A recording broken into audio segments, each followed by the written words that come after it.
Well, good afternoon, ladies and gentlemen.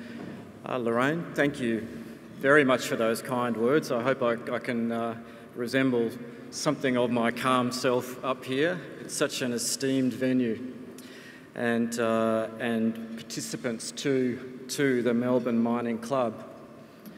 To that end, Sir Avi Parbo, patron of the Melbourne Mining Club, Richard Morrow, chairman, committee members, members generally, ladies and gentlemen, members of the journalistic community, it is an absolute pleasure to be with you today. And I feel especially privileged, actually, to be able to present to the Melbourne Mining Club, given the legends that have stood here in previously, and also that in the guise that our company, in the scheme of things, is still only a relatively young company, albeit we feel we have an important part to play for the emergence of battery materials generally.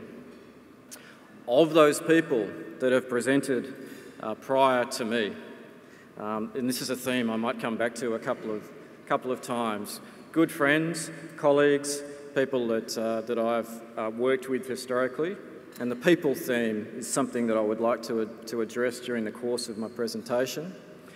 I'd like to drill down on a bit more detail about China and how the part that they play in the evolution of the battery materials sphere, really important part. The new energy opportunity, new energy, I'll come back to what it means to be participating in new energy, but it has a really strong link to China and the way they think about the future of their economy and the success of their society. It would be remiss of me not to use this opportunity to talk about the important part that we think our Pilbara project has to play in the new energy opportunity. So, without further ado, I will launch into it. It's the case that I finished my mining engineering degree. It feels like a long time ago, but equally only just yesterday that I was at the School of Mines.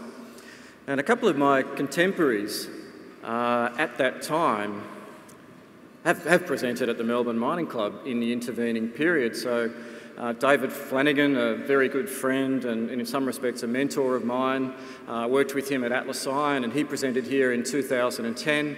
And then Bill Beeman's presenting in 2014. Has gone on to build a fantastic and amazing gold company.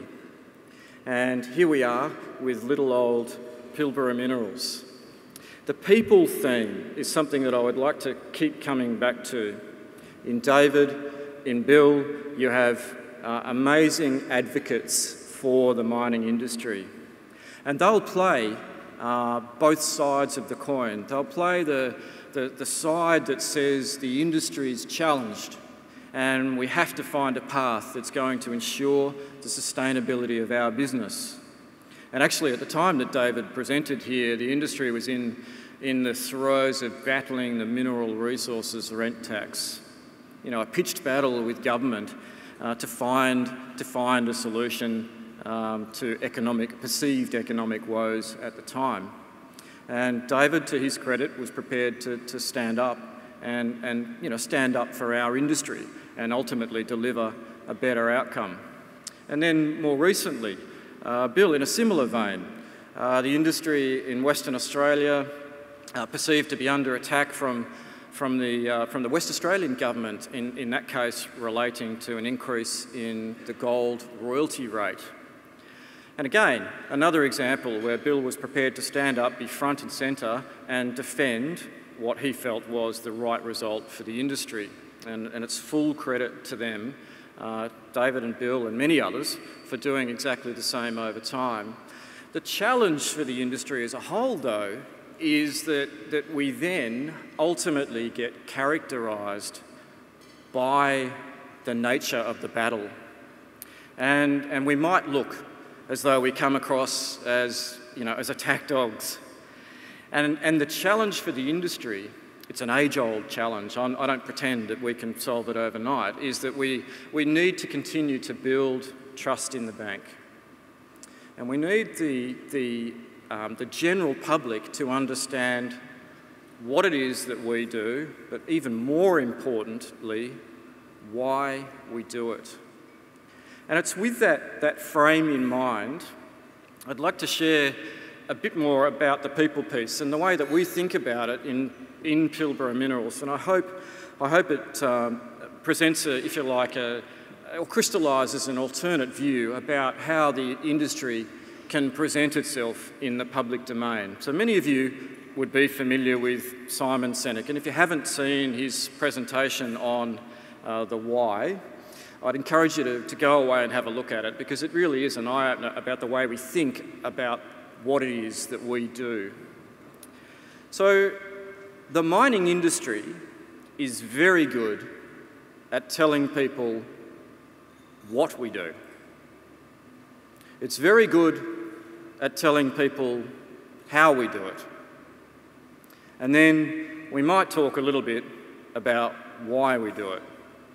But I'd argue in most cases it's framed in the wrong perspective. So to best explain this dynamic, I'm going to take you through think of it as a worked example. So the typical mining industry spiel would start with what we do and then launch into how we do it, and then finish with an important statement about why we do it. So let me frame an example as it pertains to Pilbara Minerals. Okay, what we do. We mine spodumene ore, and how we do it is we drill and blast, we load a truck, we process the raw ore to create a spodumene concentrate. And why do we do it? We do it to create value for shareholders. And of course, that is a very, very important objective. Of course it is, otherwise the industry won't exist. Okay, so that's kind of the way that the industry portrays itself in the public domain. It's very skewed towards, in essence, what we do, how we do it, with maybe a little bit of context about why we do it. But Simon Sinek's theory is actually we need to think about the whole problem the other way around. We need to focus on the why. Why do we do it? Now, I use the example of shareholder wealth, and of course that is important, but I'd argue that's an outcome. It's an expected outcome. It doesn't really get to the heart of why we do it. So let me turn the argument on its head, and I'm going to show you the way we think about this at Pilbara Minerals. Why we do what we do. We are making the world a better place by enabling the global energy transformation. And I could just stop there, and I feel like I would have a much more focused audience. But then moving on, that's why we do it. But let's go the other way around. Start with the why. How do we do it? We do it through our great people, developing assets of scale.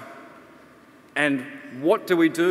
We deliver high-quality battery raw materials. So I feel like if you think about it the other way around and you start with the why, you get to the hearts and the minds of the people, you have a far better chance of getting them to really buy into what it is that we are trying to achieve. Now, I've given you the example as it pertains to Pilbara Minerals, and this is actually what we choose to promote internally. This is the way we think about our purpose, and it starts with the why. And I would like to think that as a result, you have a much better chance of your key individuals delivering the discretionary effort that ultimately makes them a success, that makes their team a success, and of course, hopefully, the organisation as a whole a success. And out of all that, there's something to be won for the industry as a whole. If we are prepared to be more forthright and really get to the heart of why we do what we do, then we have a better chance of lifting the trust in the bank as it relates to the general community. And that trust in the bank is the stuff that you draw upon when the industry is challenged. And as a result, you have a much better chance of not looking like attack dogs as we defend, ourselves in the trenches. If we've brought the public along with us, if they understand the importance of what it is that we're doing, then we've got a much better chance of building a better frame, a new face for the mining industry. Now, this is where the link to the new energy sphere and the battery materials sphere has the chance to get this perspective on steroids, because not only are we delivering a better outcome globally, global energy transformation, that kind of perspective should, if we take advantage of it, draw in new talent. It should draw in new professionals. It should draw in new operating expertise. People that want to be a part of the mining industry, because we are at the forefront of global change. We are cleaning up the world. And if that's not a reason to come and join the mining industry, then you're going to struggle to find one for the future. It's as good as it gets. And I do feel that we've got a golden opportunity to look to take advantage of that perspective, to draw the new professionals out of the woodwork, have them see the opportunity that mining represents, and especially through this new subset of the mining industry in the battery materials sphere, where we've got a genuine chance to inspire them and have them want to come and join our fantastic industry. Now, I've used the term new energy, and I've done it deliberately. Sorry, I'll skip past that slide. So what happens, and the reason why I've referenced new energy, is that it's really all you hear. It's all you hear about in the period of time that you're travelling in China. And the reason they discuss it in the context of new energy is because that's the central government's policy position. New energy. The ability to electrify their transport fleet, to roll out renewables, and to use the batteries as a co-commitment to those objectives. The batteries obviously being important to the transport industry, but equally batteries being important to leveraging up renewable energy as a sustainable source of power. Basically, you would think of it like in the renewable sphere, you'd think about the solar farm, you would think about the wind farm, and they would have massive battery installations, and I would suggest typically aligned with lithium-ion battery technology, to support the integration of those facilities into the broader network. So China has already started to hit some limits as to how much they can roll out the renewable energy piece, and they're using batteries now to leverage more in. So new energy, a really important paradigm, one driven by the Chinese policy position. As a result, in its own way, we are participants in that new energy story. Now, going back a step, I would characterise kind of my backstory a bit like the way I was thinking about the introduction of new professionals to the mining industry. My history very much aligned with conventional mining, underground gold mining, mineral sands, and then more recently a very long stint in the iron ore industry. But it's true, I'm a refugee from the downturn in the iron ore industry. I was lucky enough to meet with Neil Biddle, one of the founding directors of Pilbara Minerals, and he described to me an opportunity to participate in what we would have hoped at the time to be a new mine development at Pilgangoora. And I'm so glad I met him, and John Young, his other founding director, because what they were able to show me was that the opportunity for a vastly larger lithium-ion supply or lithium raw material supply industry from Australia was on the cards because of the speed with which China was moving. And China really gets to the heart of the story. So I've described the central government's policy position, and this is where there is an analogy to this early 2000s when China started to build out its steel-making capacity with the development of massive amounts of blast furnace capacity. That was driven by a central government policy position in support of new steel manufacturing capacity so that they could build out their infrastructure. And my God, did they hit that with gusto. They grew from 100 million tonnes of steel-making capacity to over 1 billion tonnes of steel-making capacity over the subsequent 10 or 12 years, fundamentally driven by the central government's policy position. Now, how do they make it work? They roll the policy out to the provinces provide a combination of financial and in-kind support to the development of this new industry, subsidies in some cases, processed water, land packages, you name it. And as a result, the industry in China, they're almost like the ultimate capitalists. They chased that aim and built out the capacity in a way that Western analysts could in no way, shape or form fathom.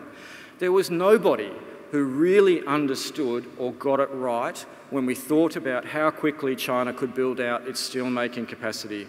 And they realistically, no one said that there was 1 billion tonnes of capacity that was going to be built until about 2010. So basically for the preceding 10 years, everybody undercalled it. And my contention is exactly that same phenomenon is now unfolding in the lithium-ion battery supply chain, driving massive growth like that described on the chart there. No Western analyst, very few investment analysts can get to the heart of what China is up to. Now we, in some respects, are in the box seat because we have the material that they want. So I would like to I feel like we get a special insight into how quickly they are moving, and I can tell you they are moving much faster than most people are currently giving them credit for. So here we're speaking to the structure of the Chinese lithium raw materials supply chain. So moving across the page, we're talking about how material is imported, the subsets of those materials, how the domestic lithium raw materials supply base works, value-added products and some, albeit not that big, capacity from within China, and then the little bits and pieces that are exported. But the key thing to note about how quickly China is moving is in a couple of quick facts. China was already the world's largest lithium raw material market in 2016. It was already easily the largest, and it grew by 50% in 2017. 50% growth in lithium raw materials demand. It is absolutely mind-boggling. And I can assure you, there is no analyst globally who would have picked that, but that's exactly what they're up to. And then if you drill down in a little bit more detail and you start to look into the next step in the supply chain, lithium raw materials stepping into cathode materials, the growth was more like 100%. 100% growth in cathode raw materials. Now, there is not many industries, don't get me wrong, there's not many industries that can sustain that sort of growth, but it is absolutely mind-blowing as to how quickly they are moving. And as I said, the platform, the foundation is the central government's policy support adopted by the provinces, margins being made, and the Chinese going in and chasing those margins. And I'm pleased to say it'll come out a little bit more in the presentation, but Australia, Western Australia, we are a net beneficiary of that change. It's absolutely amazing. From China's perspective, it has to be done. They have no choice because the pollution that would otherwise continue to grow, it's already quite extreme. For those of you that are travelling regularly to China, you'll appreciate how bad it can be. They obviously have to clean it up, and there is genuine, driven behaviour to achieve that aim. And it is the case that batteries sit very much at the heart of it as they electrify the vehicle fleets and roll out the renewables. And out of all that, what does China deliver? Well, I guess 2 or 3 key things. Firstly, they're doing it incredibly quickly, and again, I'd make the point that's being underestimated by most. But the cost of the batteries is coming down incredibly quickly. A battery costs 20% of the cost it was less than 10 years ago. And I think it's fair to say that that trajectory is already, continues to be delivered. I'm aware of negotiations going on now in Korea that speak to the holy grail of the battery pack cost being about $100 per kilowatt hour. And they're now negotiating terms to try and achieve that aim. And the reason I say that's important, that in theory represents the tipping point between an EV being cheaper to own. It's combination of capital and life cycle costs being cheaper than an internal combustion engine car. So clearly, I think in a relatively short period of time, it'll become an economic imperative. It's not just about whether it's a sexy car or a great looking car or you might have green credentials. It'll actually just be the cheapest solution, and that's why people will buy them. So that's what's happening on the battery cost side, and China is a key driver. But it's more than that in China. I'm showing an example of a vehicle released in the last 6 or 9 months by one of our partners, Great Wall Motor Company. And I've deliberately shown the car because it's a really nice car. And it's a nice car in a way that you couldn't differentiate here in Australia whether you were driving a Lexus or in this case, the Way, the W-E-Y. It's a plug-in hybrid. It has the stitched leather trim. It has the full electronics package. It has the guidance system. And of course, it's a plug-in hybrid with 60 or 70 kilometres of range electrically. And it's a great looking car. For those of you that have a picture in your mind that the Chinese cannot build a quality outcome, I'm telling you they're already there. And as a result, they are, in a very short period of time, going to become the dominant global car supplier because they've got the technology right, they've locked up the lithium-ion supply chain and especially the raw materials end, and they're also producing the quality product. I've shown the solar panels there because, in some respects, again, similar theme to the one I described around the blast furnace capacity. When they get behind a policy position, it just happens. It happens anyway, despite the hurdles that have to be jumped over. The solar story is again a similar one where they've just gone and installed massive capacity and materially lowered the cost of those solar panels so that they're probably on everyone's houses here in Australia now. So don't underestimate the competitive advantage that they are generating. And I'd argue there's more to come. So how do we benefit? And this is where we get a little bit more industry specific. So China, North Asia generally, becoming the lithium-ion already, but going to become a bigger force in lithium-ion battery supply. I believe we are ideally placed to take advantage of that. Now, to understand that, it requires please bear with me, it requires a little bit of technical detail to understand our competitive advantage. For those of you that aren't aware, lithium raw materials can be sourced from two distinct supply chains. On the one hand, hard rock sourced supply, like that Pilbara Minerals soon to produce. A rock mined from, in our case, from within an open pit, processed and delivered as a concentrate or value added to a lithium salt. In contrast, the other supply chain, dominated by the position in the South Americas, is lithium raw material sourced from brine sources of supply. They take a lithium-rich or a bit of lithium in a salt from underground, and then they get the tweezers out and pick out the lithium carbonate via evaporation and chemical processing and purification. So they're the two sources, brine sources of supply and hard rock sources of supply. Now, you will be familiar, I suspect, because it's most often talked about, today's conventional wisdom about the supply bases, and it goes something like this. It says, the brine sources of supply are more capital intensive, they take longer to develop, but they deliver a materially lower production cost to the hard rock sources of supply. In contrast, The hard rock sources of supply, relatively little capex, probably faster to market, but more expensive than the brine sources of supply. But I'm here to tell you that that conventional wisdom is fundamentally wrong. I know it sounds somewhat controversial, but it's wrong. And it's wrong because as a result of battery demand, a new demand subset to the lithium raw material industry, which now absolutely dominates consumption.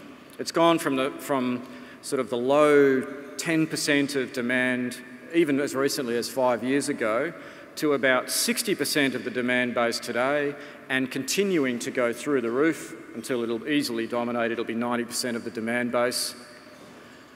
That change fundamentally changes the structure of the cost structure of the lithium raw material supply base, because batteries require a purer product. And with that level of purification requires a different level of cost. So, for example, today you can buy your lithium carbonate from the South Americas, and it might cost you something like about $12,000 to $14,000 a tonne. Firstly, not a bad price. You'd say, okay, that's a good outcome. I can get my lithium for $12,000 to $14,000 a tonne. But if that material is going to go into a battery, somebody else is spending money on it downstream, and it's not reported in my cost base as the brine producer. In contrast, if you are processing a hard rock sourced supply base, it will go straight to battery grade carbonate or straight to battery grade hydroxide, and especially on the hydroxide side at a lower cost than the brine operations. And that gets to the heart of Australia's opportunity and Western Australia's opportunity. We will have a series of large hard rock lithium raw material mines that will be ultra competitive and probably the lowest cost of supply for the battery market, and especially in the hydroxide category. I hope that doesn't confuse you too much. So on the graph, what we're looking at here is a combination of grade versus price. And it's typically the case, the higher the grade, the higher the price. Now, it is also the case that the people making the battery raw materials are buying the higher grade product. So the end result is we are incredibly well placed to take advantage of that opportunity as a function of our low-cost hard rock operations. All right, what does that mean to the global cost curve? So again, the conventional wisdom would indicate that the low-cost brine operations, every analyst globally has them sitting down in the lowest cost quartile. In our example here, they're shown in dark blue. But as a result of them being repriced, once it's normalised to the battery grade specifications, the entire cost curve changes, and the perceived low-cost brine operations jump well up the cost curve. And as a result, actually the low-cost hard rock operations become probably the lowest cost source of supply globally, and as I said, especially when it's the lithium salt that relates to hydroxide.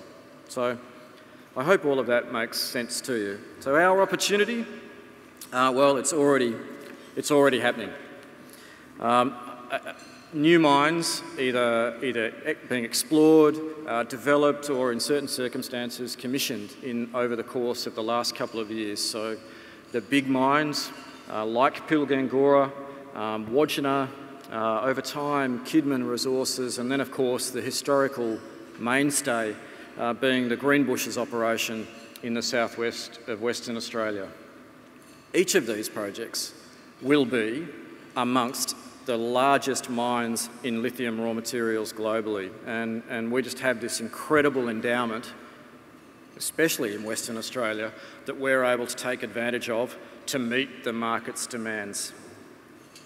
But it's more than that, because not only are we dealing with lithium, we also can take advantage of the other important battery minerals, the nickel and as it's produced in the form of nickel sulfate, the cobalt, which is often a byproduct of either the nickel mining or in certain circumstances the other base metals. And as a result, we should be thinking about the opportunity in the context of all of the battery raw materials and the value-added products that can be derived from that. So here, I've taken a snapshot from a recent AMEC report. It's just been published in the last sort of 2 or 3 months. And what the AMEC report started to consider was the opportunity beyond just the raw material. So in the lithium value chain, you step from, in the case of lithium, you step from lithium raw material like the spodumene, and then you step into the value-added chemical products, lithium carbonate, lithium hydroxide, and you get that first major uplift in value. So in the case of AMEC, the suggestion was, in Australian dollar terms, about $870 million leapfrogging to 1.6 billion in US dollar terms, so let's say 2.2 billion US dollars. But then, going one step further again into cathode materials, so the mixture of, say, for example, lithium, nickel, cobalt, and even manganese, then you end up with a 17 billion US dollar industry. So where we should be aiming for the stars, and there's a good chance we'll hit the moon. Think about it in terms of the value-added products being part of a battery material park, a cathode materials value-added supply chain, as opposed to just lithium or just nickel or just cobalt. And that's the opportunity that I think Western Australia has the opportunity to grasp. Now, I'm also pleased to say that, that in many respects we're already starting to make these steps. These leaps are already coming, and I feel that it's almost happened, well, I don't want to say happened by chance, but we actually have these value-added industries already being deployed. Tianqi is spending about 400 million US in the development of a lithium hydroxide facility in Kwinana. Albemarle's contemplating a very similar development in the Kemerton Industrial Park in Bunbury. BHP Billiton's working on a nickel sulfate facility in the Kwinana Strip. Something close to home, some of my WASM peers, David Flanagan again at Battery Minerals, Mike Ottaviano at Carnegie and Chris Reed at Neo Metals, we've all co-sponsored the prospectus, or part of the prospectus, for the development of the Collaborative Research Council for New Energy Minerals. And obviously our hope is that that ultimately gets delivered in Western Australia. Similarly, Professor Peter Newman is thinking about the social context. How do we wrap our arms around the lithium industry? And he's coined the term Lithium Valley, which I reckon is just fantastic, because it sets a picture in people's minds about expertise and critical mass and new technology. It is really, really exciting. So Lithium Valley could be centred on the Kwinana-Perth Strip, and we could become one of the locations globally to attract capital and talent. It's absolutely fantastic and really, really exciting. And that is the opportunity that is represented in further new energy more broadly, rather than just thinking about it in lithium raw materials. Okay, so please let me share with you a little bit about what Pilbara Minerals is up to and our Pilgangoora project, because it is one of the more important mines globally, given its scale and the quality of the products that are produced. So we're developing a new lithium tantalum project in the Pilbara region of Western Australia. As the crow flies, we're about 100 kilometres due south of Port Hedland. There is some serious critical mass in the resource that's been discovered there, and full credit to Neil and John, the founding directors, the money that they invested when it wasn't sexy to be raising money in the lithium sphere, got Pilgangoora to a critical mass early enough in the cycle that we could take advantage of a relatively fast mine development. So that's happened. We have a huge resource base, a big reserve, driving, in fact, in our stage 1 project, driving a 40-year mine life. You know, that's material in the global context. And as a result of the quality in the project, its location, fantastic jurisdiction to be working in the Pilbara, almost no better place to be building a mine globally, we've got some outstanding partners with us in the project. And that doesn't happen by chance. The core of the lithium industry, General Lithium, Ganfeng, Great Wall Motor Company, really innovative about how they think about the electrification of their vehicle offering, hybridisation, and the really good product that they're turning out, like those photos I showed you earlier. And then more recently, POSCO's participation in our business. It happens for a reason. The reason it's happened is because we have one of the premier projects globally, and as a result, we've been able to attract the premier partner base. They're typically invested in the company, and they're major off-takers supporting the initial development of the mine and then subsequent expansion of the mine, so that we become probably one of the largest mines globally over the course of the next couple of years. Let me wrap some numbers around that for you. We'll produce over 100,000 lithium carbonate equivalent tonnes by the early 2020s. Today's market I would estimate as being about 250,000 LCEs, but obviously rapidly growing from here. But in any case, by the time we're into the early 2020s, we'll probably represent about 15 to 20% of the global supply base. So clearly, it's a very material mine globally. We've been through a very disciplined process in the project's delivery, feasibility gates, development of the pilot scale plant, and we go into the commissioning with some confidence as a result of our teams, or the combination of expertise and the people we've attracted to the project, but equally the investment we've made in the engineering and the pilot scale test work to support the plant's development, and the ability to continue to keep growing. Thanks, mate. So now we're into the development of the mine, really well advanced. We should be in production over the course of the next couple of months. Lastly, the ability to keep expanding.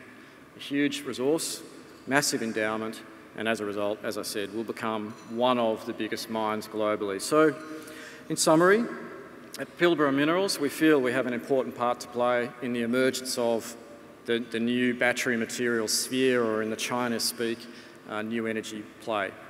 A fantastic place to be. For the industry as a whole, there's a chance to continue to leverage the opportunity that that represents to attract new talent, new people, a new generation to the mining industry for all the value that we can add as we continue to electrify the global vehicle fleet, but equally support the rollout of renewable energies. It's a fantastic chance for our industry. It's a fantastic chance for Pilbara Minerals. I very much appreciate your attention today. Thank you very much, ladies and gentlemen. Well done, Ken. We've got time for a fairly short Q&A, and that I think is going to be first up, best dressed. So we have just one great question, please. Okay, thank you. Robert Gottliebson from The Australian. Ken, are you really sure that you do have a Tier 1 asset? And if that's true, why haven't BHP and Rio snapped you up? Is there something wrong, or are they asleep? Yeah, well, I can tell you that by our observation, they are definitely getting more interested in the battery materials sphere. So I don't want to say that they're asleep, but maybe they're waking up. Look, yeah, in the end, I'd like to think that we've actually snuck under the radar, because we've been able to explore, develop a large resource base, finance a mine, and actually now finance the stage 2 of the project in a way that most people wouldn't have given us credit for. The reason that's happened is because the company was spending money when it wasn't sexy to be in the lithium sphere. And we've been able to leverage up the quality in the resource by getting in the right partners. Now, maybe one day they take interest in that, but I'm pleased to say that so far we're sneaking under the radar. Well, thank you very much, Ken. Patrick, I'm going to call you onto stage. Patrick Smith, who's the MD of AMC Consultants, will give the vote of thanks.